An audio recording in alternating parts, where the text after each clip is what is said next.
사도행전 28장입니다. 1절 제가 먼저 읽어볼게요. 우리가 구조된 후 그 섬이 어떤 섬인가 하고 알아봤더니 멜리데라 하더라. 이 멜리데는요, 다른 어원을 찾으면 피난처예요. 그러니까 재밌는 언어 유희가 있는 거잖아요. 이미지가 있는 거야. 멜리데더라, 피난처더라, 피난처 예수를 갖고 가요. 지금 계속 저는 사도행전 끝부분에 와서는 계속 예수님과 같이 가고 있는 거예요. 예수님의 행적, 바로, 그러니까 바울의 행적을 같이 갑니다. 멜리데라 하더라. 그런데요, 요 타이밍이 언제냐면 겨울을 앞두고 있는 거예요. 그러니까 절기가 끝난 후 딱 생각하니까 바울이 내가 옛날에 전도 여행할 때 이때는 그 겨울 바람이 너무 셌어. 이걸 기억하고 가지 맙시다. 우리 겨울을 나고 갑시다. 그랬는데 마침 남풍이 불어갖고 그 사람들이 뭔 소리요? 하고 떠난 거예요. 그리고 14일을 표류한 거예요. 둥둥둥둥 이리 치고 저리 치고 막 두물목 만나는 데서 막 회오리도 하고 이렇게. 그리고 막 뒤에 고물이, 그러니까 배의 끝자락이 부서지고 막 이런 엄청난 사건을 겪었거든요. 얼마 동안? 14일을. 그러니까 장난 아니게 이들은 두려움이 있었어요. 그러다가 멜리데 섬 피난처에 도착했고 그들이 그때에 또 비가 와. 겨울비. 얼마나 추워요. 물속에 빠져갖고 섬에 왔는데 몸은 다 젖었지. 비는 오지. 바람은 바닷바람은 불지. 어떨까요? 오들오들 너무 추워서 떨고 있는데 이 작은 멜리데 섬 사람들이 이들을 기꺼이 받아주는 거예요.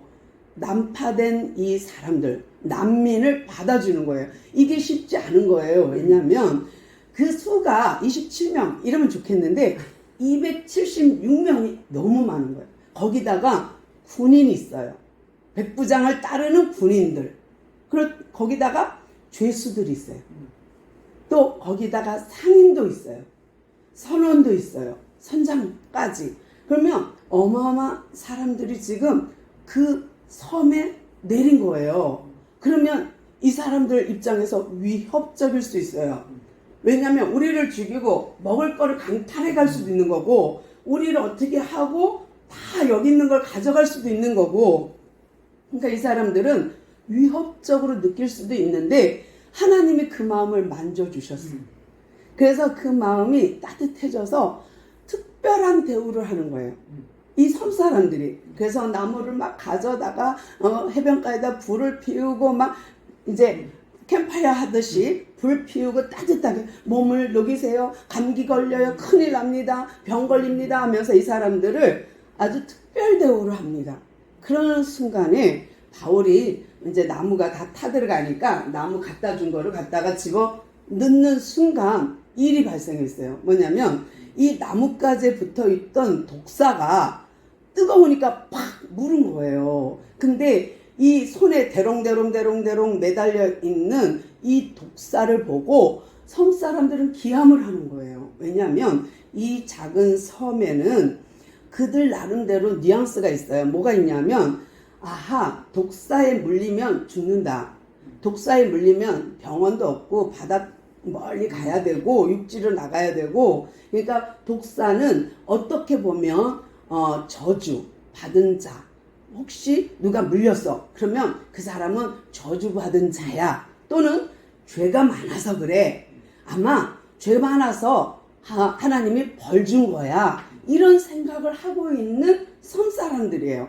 근데 그 순간 바울의 손을 딱 물은 독사를 보는 순간 이 섬 사람들은 이렇게 생각했어요. 저 사람은 진짜 죄인이다. 진짜 죄인이기 때문에 바다에서는 구원받았지만 저 사람은 기어이 독사가 물어서 죽이는구나. 저 사람은 진짜 살인자구나. 정말 큰 죄인이구나 하고 그들이 생각했어요. 그리고 나서 시간이 흘렀어요. 분명 바울은 손이 퉁퉁 부어갖고 쓰러지고 그냥 금방 독이 퍼져 죽을 거야 라고 생각을 한 것 같아요. 그런데 바울이 너무 멀쩡한 거예요. 아무렇지도 않은 거예요. 그러니까 이 사람들이 생각할 때 뭐야? 저 사람 뭐지? 아니야. 아마 지금 독이 천천히 퍼지나 봐 하고 쳐다봐도 계속 멀쩡한 거예요. 그러다 보니까 야 이건 신이다. 왜? 이 독사에 물려서 죽지 않는 건 사람이 아니야. 그러니까 저 사람은 신이야. 이렇게 된 거예요. 그러다 보니까 사람들이 와서 막 당신은 대단합니다. 신입니다. 막 그러니까 바울이 아니요 나는 신 아닙니다 하는데 이런 장면이 뉘앙스가 어디 있어요? 사도행전 14장 1차 전도 여행 때 루스드라에서 있었어요. 그러니까 루스드라에서 복음을 전할 때 나면서부터 앉은뱅이가 있었는데 그를 고치자마자 사람들은 뭐라 그래요? 당신은 신입니다. 그러면서 바나바와 바울을 신격화해서 우리가 당신한테 제사 드릴게요. 이렇게 된 거예요. 그러니까 이런 뉘앙스, 그러니까 루스드라에서 있었던 일이 그대로 어디서 있어요? 지금 멜리데 섬에서 있는 거예요. 근데 이 멜리데 섬에 이런 독사에게 물려서 안 죽은 바울의 소문이 뭐 하루면 다 퍼지지. 근데 이 속에 가장 그 섬에서 우두머리 최고의 높은 자리에 있는 사람이 누구냐면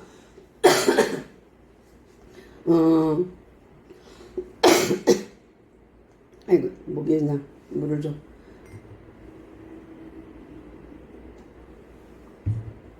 보블리오라는 사람이 있었어요.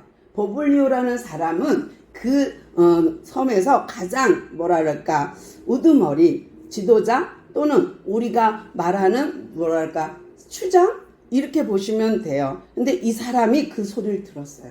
그래서 야, 이 사람 보통이 아니구나 생각을 하고 그 바닷가에 자기 땅이 토지가 많아. 그래서 276명의 사람들을 텐트를 치고 거기 유하게 했어요. 그런데 3일을 아주 후한 대접을 하고 있는 중에 이 보블리오 아버지가 이질이 걸린 것 같아요. 열병에. 근데 요것이 그 전에 걸려서 계속 아팠는지 아니면 요 3일 동안에 걸린 건지는 모르겠지만 제 생각에는 그 사이가 아닐까 싶어요. 그러니까 저 사람이 독사에 물려도 안 죽었지. 그러니까 내가 부탁 한번 해봐야겠다 라고 생각하고 보블리오가 바울을 자기 집으로 초대합니다. 선생님, 제 아버지가 지금 열병이 걸렸어요. 이질에 걸려서 지금 사경을 헤매고 있어요. 라고 얘기를 하니까 그렇습니까? 그러면 제가 기도해도 될까요? 그럼요. 그래서 바울이요. 기도를 했더니 안수를 하고 기도를 했더니 세상에 고침을 받은 거예요. 그 고침 받은 소문이 쫙 퍼지니까 또 그 섬에 있는 아픈 사람은 다 모임. 그러니까 이 사람들 우리도 고쳐주세요. 우리도 고쳐주세요. 우리도 고쳐주세요. 다 모여. 여기저기서 마치 예수님이 병 고치고 귀신 쫓아낸 것처럼 바울에게 다 왔어요. 그래서 다 고쳐줬네. 그랬더니 이 사람 저 사람들이 먹을 것을 대주는 거예요. 거기서 드디어 3개월을 견디는 거예요. 뭐냐면 겨울을 나는 거예요. 그러니까 처음에는 그러지 않을 수도 있는데 계획이 없던 거지만 하나님은 그 환경을 통해서 하나님의 뜻, 하나님의 목적을 이루시는 거예요. 결국은 3개월을 그 멜리데 섬에서 피난처에서 피난하게 하시고 거기서 안식하게 하시고 거기서 치유하게 하시고 거기서 병을 고침으로 먹을 것을 다 공급받게 하시는 하나님. 그 하나님이 모든 쓸 것을 그들에게 다 제공을 하는 것을 보게 되고요. 11절에 보니까 석 달이 지난 후에 그들이 이제 율리오가 내가 소식통을 다 해갖고 보냈더니 이제 로마에서 배가 왔어요 하고 알렉산드리아 호를 타고 가는데요. 이게 처음에 우리가 알렉산드리아 호를 타고 파산했잖아요. 그 배가 아니라 새 배가 온 거예요. 근데 그 새 배라는 걸 어떻게 알 수 있냐면 11절 뒷부분 가니까 그 머리의 장식은 디오스구로라 라고 돼 있어요. 그러니까 이름이 다르다 이런 거예요. 그러니까 전혀 다른 배가 온 거예요. 근데 디오스구로라는 단어는요, 제우스의 쌍둥이 아들이란 뜻이에요. 그러니까 제우스 쌍둥이 아들. 그런데 이 제우스 씨는 첩이 있죠. 부인이 많잖아요. 근데 이 달신을 아내로 맞았어. 그리고 아들을 낳았어. 카오스라는 아들. 그리고 너는 바다를 다스려. 이렇게 됐는데 또 이 제우스가 땅에서 가장 예쁜 여신과 결혼해서 또 아들을 낳았어요. 근데 그 아들의 모습과 이 달의 신의 아들의 모습이 너무 똑같는 거예요. 분명 엄마는 다른데, 아빠는 제우스지만 부인은 다른데 너무 똑같은 거예요. 그래서 이 쌍둥이, 일란성 쌍둥이 같은 이 두 아들을 보고 제우스가 너무 기분 좋아서 너는 바다를 관장해, 너는 땅을 관장해 해갖고 이들에게 권한을 나눠준 거예요. 그런데 이 배의 이름이 디오스구라, 그러면 아까 얘기한 것처럼 이미지를 사용하는 거예요. 이 땅신과 바다신, 이 바람을 주장하고 이 모든 관장하는 이 신들의 배가 누구를 태우고 가요? 하나님의 아들, 하나님의 일꾼 바울을 태우고 가는 거예요. 그러니까 느낌이 오세요? 이 바다와 땅을 관장하는 이 신들이 그 배 이름이 가고 있는 그 속에 참 신이신 하나님의 아들이 그 안에 있어요. 그러니까 바다를 장악하고 땅을 장악하고 그거를 만드신 그 하나님, 그 최고의 하나님이 이 디오스구라라는 배를 끌고 가는 거예요. 이미지 사용인데 느껴졌으면 좋겠습니다. 그래서 이들이 그 배를 타고 갑니다. 어디로 가느냐? 로마로 갑니다. 그래서 수라구사라는 곳에서 또 며칠, 이틀, 그 다음에 레기온이라는 곳에서 또 하루, 그 다음에 보디올이라는 곳에 또 7날을 머무는데요. 재밌게도 이 보디올까지 갔더니 소문이 퍼졌어요. 바울이 온대, 바울이 온대 하고 소문이 퍼졌는데 사실 로마는 바울이 가본 적이 없어요. 그런데 사람들이, 그리스도인들이 모여드는 거예요. 어디에?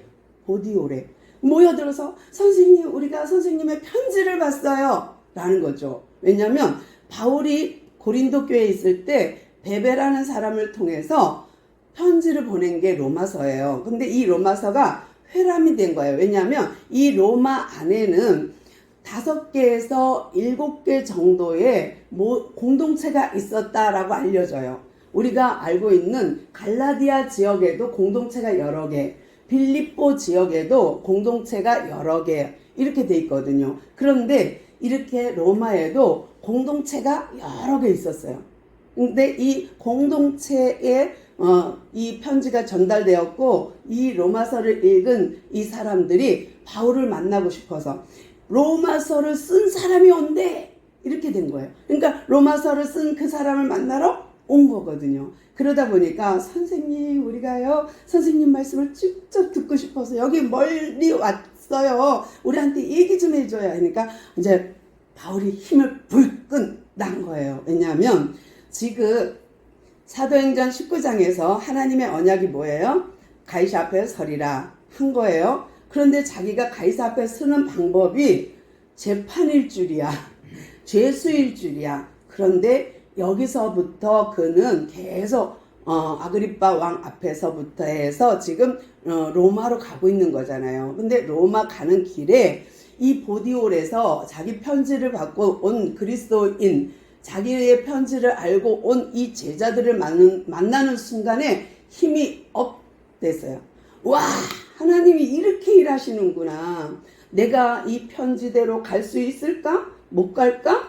되게 염려하면서 썼는데 세상에 이 편지가 이렇게 사용되다니 하고서는 너무 좋았어요.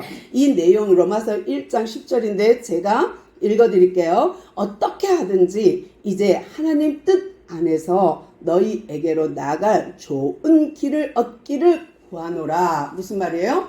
내가 어떻게든지 로마에 가긴 갈 거야. 그 길이 뭔지는 몰라 지금은. 그런데 그 좋은 길을 하나님 앞에 간구하고 있어 하고 편지를 보냈는데 진짜 로마로 왔어요.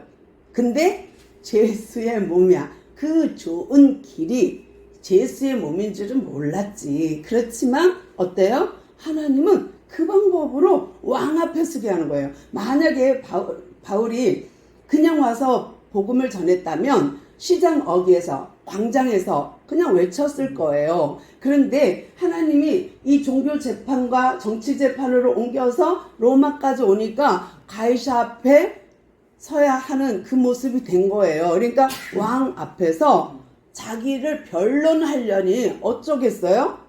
복음을 말할 수밖에. 나는 죄수가 아니에요. 나는 잘못한 게 없어요. 저들이 나를 죄수로 만든 것은 내가 믿는 하나님, 부활하신 주님 때문이랍니다. 이 얘기를 해야 되잖아. 자기를 변론해야 되잖아요. 그것이 하나님이 원하시는 방향인 줄이야 알지 못했죠. 그때는. 그러나 이제 15절쯤 가니까 형제들이 쫘르륵 와서 와 바울 선생님이 오신대 하고 또 앞비오 광장에 모였어요. 이 배를 열흘을 타고 멜리데에서 이제 드디어 로마에 상륙합니다. 근데 로마에 딱 들어갔더니 앞비오 광장에 사람들이 모여 있는 거예요. 근데 앞비오 광장은 또 어떤 곳이냐? 이것도 이미지 사용해요. 앞비오 광장에는 앞비오라는 장군이 나가면 이기는 거예요. 전쟁만 하면 이기는 거예요. 그러니까 이 사람이 돌아올 때에 승전가를 부르고 그를 대환영했던 곳이 앞비오 광장인 거예요. 근데 이 전쟁에 승리한 앞비오 장군을 환영했던 그 자리에 지금 영적인 대장 군사 바울이 그곳에 가서 외치는 거예요. 여러분, 내가 여러분 만나고 싶어 왔지요. 그리고 하나님 말씀을 전한다면 어떨까요? 이 앞비오 광장의 앞비오 장군처럼 지금 바울의 하나님이 사용하시는 장군으로, 대장으로, 군사로 섰다고 생각해 보세요. 그 외침을 하나님 얼마나 기뻐했을까? 이미지를 생각해 보시면 좋겠고, 또 거기에 많은 사람들이 모여서 그러니까 말씀을 들었고, 트레이스 타베르라는 가까지 사람들이 모여든 거예요. 그러니까 이 지역이 그리 멀지는 않다 그래요. 아주 가까운 도시라 그래요. 근데 거기까지 사람들이 와서 정말 복음을 듣는 거예요. 하나님의 말씀을. 그러니 바울이요 힘을 더 얻는 거예요. 하나님 감사합니다 하고서는 담대한 마음을 얻었는데요. 마치 예수님이 그런 것처럼 많은 사람들이 와서 몰려와서 수천 명이 몰래 사람들 몰래 제자들을 먼저 보내고 예수님이 나중에 갔는데도 벌써 사람들이 모여서 기다려. 이런 거. 그래서 정말 하나님의 그런 어떤 능력, 그런 힘, 이 담대함을 이제 바울이 느낀 거예요. 그리고 그들이 다 이제 바울 일행 많이 생겼어요. 막 여러 사람이 생겼어요. 그리고 나서 그 사람이 이제 드디어 로마에 도착하니까 어떻게 해요? 방이 있어야죠. 이게 죄수인데 왜 감옥에 안 넣고 집을 줬을까? 이게 이제 인슐라라는 임대 아파트라고 그래요. 나라에서 운영하는. 근데 요런 게 있는 이유는 감옥에 갈지 않을 경미한 죄수들. 그런데 아주 중죄인이고 엄청 재질이 나쁘면 감옥에 넣어서 1감옥, 2감옥, 3감옥 이렇게 상옥, 중옥, 하옥 이렇게 가두는데요. 바울은 경미한 거예요. 그 죄가.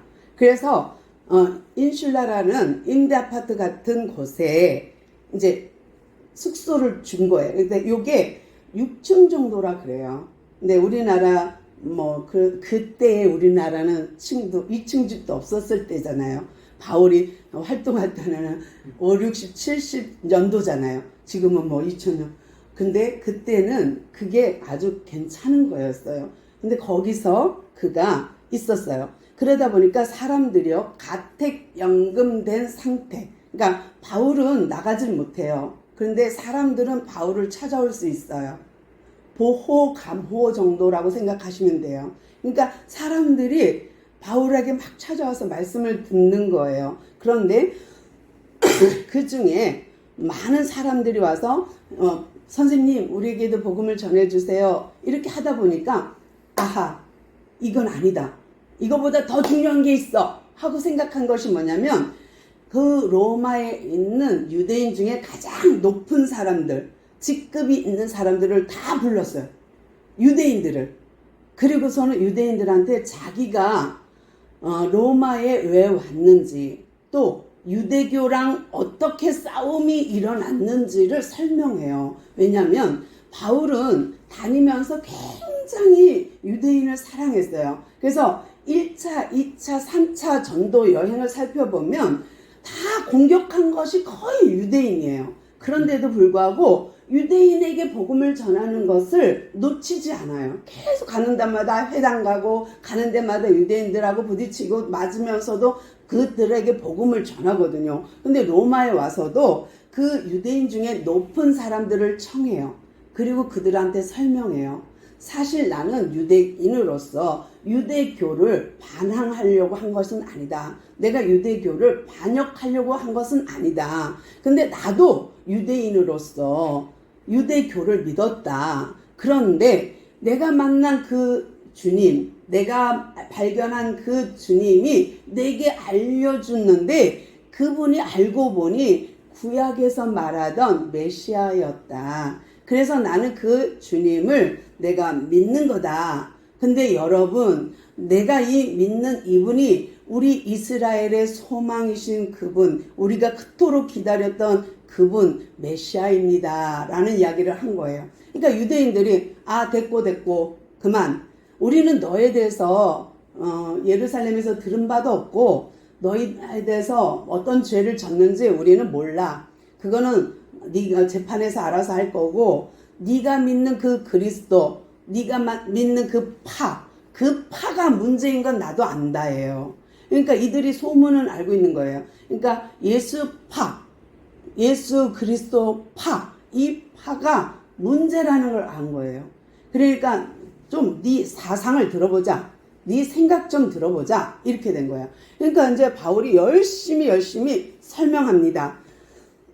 내가 만난 그 하나님, 내가 만난 그 주님을 열심히 이제 유대인들한테 설명하는 거예요. 네, 맞습니다. 제가 말씀드릴게요. 나는 내 민족을 고발하려고 한 것도 아니고요. 나는 대적하고 싶은 것도 아니었어요. 그렇지만 나를 그들이 고소했고 그 고소가 나를 죽이고자 하는 고소였기 때문에 내가 살고자 해서 상소했을 뿐, 나는 유대교를 비판하려고 한 것도 아니고 반역하려고 한 것도 전혀 아닙니다 하고 이 얘기했더니, 그때에 그 사람들이 뭐라고 말하냐면 22절입니다. 이에 우리가 너희 사상이 어떠한가, 유대인들의 지도자들이 한 말이에요. 너의 사상이 어떠한가 듣고자 하니 이 그리스도파, 예수파에 대해서 어디서든지 반대를 받는 줄 알기 때문이다. 문제가 있는 거라는 걸 안다. 그러니까 말해봐 라는 거예요. 그러니까 기회는 이때다 하고서는 막 열심히 복음을 전했어요. 그랬는데 놀랍게도요, 그들이요, 아까 우리가 이제 24절부터 읽었는데, 그들 중에 어떤 사람은 믿는 사람도 있고 어떤 사람은 믿지 않는 자도 있는 걸 바울이 발견한 거예요. 그러니까 이해가 안 되는 거예요. 아니, 내가 이렇게 구약을 들어서 율법 토라를 통해서 신명기까지, 창세기, 출애굽기, 레위기, 민수기, 신명기와 선지자의 글, 이게 구약이거든요. 구약을 들어서 내가 이렇게까지 얘기를 하고 날짜를 정해서 그러니까 돌려가면서 내가 일일이 한 사람 한 사람한테 다 복음을 전했는데, 아니 이렇게 이해가 안 된단 말이야? 라는 거예요. 그러니까 계속 지금 바울이 하나님의 나라에 대해서 얘기하는 거예요. 하나님인데 하나님의 아들을 이 땅에 육신으로 보냈어요. 그분이 메시아잖아요. 우리가 그걸 기다렸잖아요. 근데 그분이 예수예요. 근데 그분이 정말 죽지 않아도 되는데 죄를 유대인들이 덮어 씌워서 십자가에 죽었어요. 근데 그 주님이 사흘 만에 부활했어요. 요 부분도 바울의 행적과 이미지가 많이 닮았어요. 그러니까 예수님도 유대인들한테 핍박받았듯이 바울도 전도하면서 계속 유대인들의 핍박을 받거든요. 근데 이런 이미지를 사용하면서 바울이 얘기하면서 이상하다. 왜 저 사람들은 믿는 사람도 있지만 믿지 않는 사람도 있지 하면서 바울이 생각한 것이 뭐냐면 이사야서예요. 아하, 그래.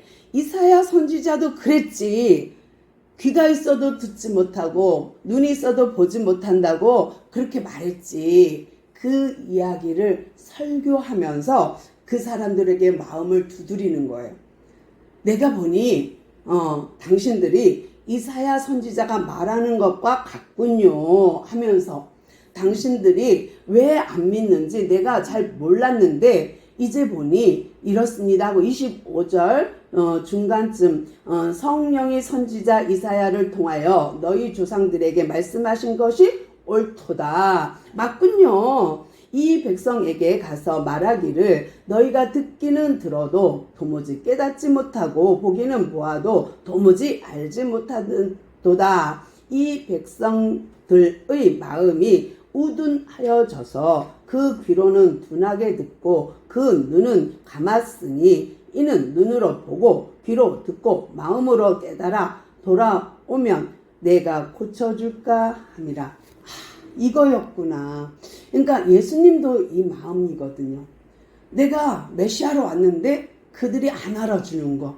조금 전까지만 해도 호산나 다윗의 자손이여 했던 그들이 얼마 안 지나서 정말 며칠도 안 돼서 그들이 죽여라 이렇게 된 거거든요. 그러니까 이 마음이 이사야 선지자의 글이 고스란히 예수님에게로, 이사야 선지자 글이 고스란히 바울에게로. 그래서 바울이 이 말을 인용합니다. 그러면서 참 안타깝습니다 라고 하면서 28절 그런즉 하나님이 이 구원이 이방인에게로 보내진다는 것을 알아야 합니다 라는 거예요.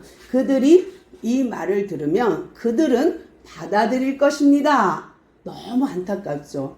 오직 성령이 너희에게 임하시면 너희가 권능을 받고 온 유대와 사마리아와 땅끝까지 이르러 내 증인이 되리라 했던 이 부분이 성취됩니다. 그러니까 결국은 유대인들 믿는 사람이 있고 안 믿는 사람이 있어요. 그 다음에 이방인들은 아멘 우리에게도 구원의 기회가 있다니 아멘 아멘 이렇게 되는 거예요. 그러니까 이사야 글이 예수님에게 그대로, 이사야 글이 그대로 바울에게로. 그러면서 바울이요 그 셋집에서 이태를 2년 동안 있으면서 가택연금을 2년 동안 있으면서 그 셋집에서 그러니까 찾아오는 사람들한테 하나님의 나라의 이야기를 계속 해주는데 하나님의 나라의 이야기는 누구의 이야기냐면 예수 그리스도에 관한 이야기예요. 그러면 예수 그리스도에 관한 이야기가 곧 하나님의 나라의 이야기라면 또 다른 말로 하면은 성경이에요. 그러니까 말씀을 계속 강론한 거예요. 근데 개인적으로 저도 이 마지막 절 때문에 성경을 가르치기 시작했거든요. 너무 이것이 마음에 들었어요. 어머나 셋집이라면 어떻게 이렇게 셋집이라는 곳에서 앉아갖고 찾아오는 사람들을 다 가르칠 수 있을까? 어떻게 하나님의 나라 예수 그리스도에 관한 것을 이렇게 거침없이 가르칠 수 있을까? 하면서 제게 소망을 주셨어요, 하나님이.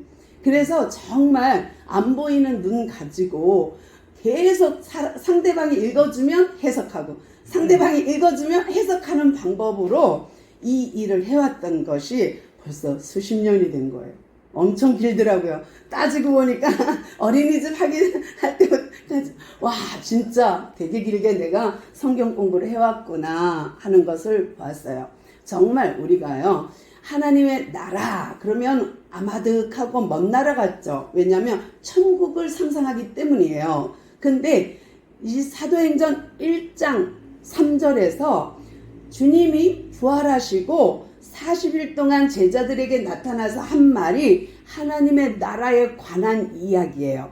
이제 그 1장 3절에서 말한 것이 마지막 장 끝절에서 뭐라 그러냐면 이 하나님의 나라 예수님에 관한 것을 거침없이 담대하게 전하더라. 그러면 우리는 사도행전 29장을 내 인생으로 써나가는 거거든요. 이것이 하나님 나라의 확산, 하나님 나라의 전파, 이게 우리의 전도입니다. 그래서 오늘 좀 길었지만 그래도 사도행전을 마무리하는 그 모든 거에서 우리가 눈치채는 것은 정말 하나님은 우리에게 그렇게 셋집이라는 단어는요, 또 재밌게도 겨자씨라는 이름과 같아요. 그러니까 우리의 작은 겨자씨가, 우리의 작은 셋집이 복음 전파의 장이 될 수 있다는 거, 아주 큰 나무가 되어서 새들이 와서 깃들일 수 있는 그런 나무가 된다는 거, 그 복음의 나무가 다 되시기를 소망합니다. 네. 기도할게요. 주님 감사합니다. 부족한 요정이 두서없이 복음을 전했습니다. 진정 우리의 마음이 주님께 있기를 소망합니다. 하나님의 나라가 우리를 통하여 전파되기를 소망합니다. 이제 하루하루 주님 앞에 살게 하시고 하루하루 주님의 복음 들고 나가는 우리의 삶 되게 하옵소서. 사도행전 28장을 마무리하면서 나머지 29장 30장은 우리가 써내려갈 수 있도록 주여 도와주옵소서. 오늘 예배를 주님 받으신 줄로 믿고 감사하오며 우리 주 예수 그리스도의 이름으로 간절히 기도드리옵나이다. 아멘.